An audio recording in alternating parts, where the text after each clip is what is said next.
The 31-year-old Kipsang clocked a time of 2 hours, 3 minutes and 23 seconds to better the previous mark set by compatriot Patrick Macau in the same race 2 years ago. Kipsang, who won the 2012 London Marathon and also took bronze at the Olympics, produced a storming finish to leave compatriot Eliud Kipchoge a distant second, almost a minute behind. Macau's mark had looked safe as the leading bunch dropped more than 20 seconds off the pace after 30 kilometers, but they clawed back the deficit over the next 5 kilometers.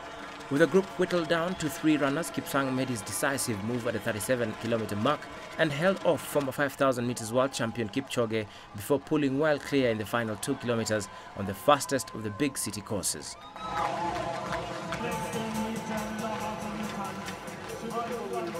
Kipchoge's time of 2 hours, 4 minutes and 5 seconds was a personal best with Geoffrey Kipsang third in 2 hours, 6 minutes and 26 seconds. An apparent publicity seeker wearing a female runner's number confused the finish by running out of the crowd and crossing the line just before Wilson Kipsang. He was pursued by security guards while Kipsang celebrated his win. The women's race was won by Florence Kiplagat of Kenya in a time of 2 hours, 21 minutes and 13 seconds, with another Kenyan, Sharon Cherop, coming in second. Robert Soi, CCTV.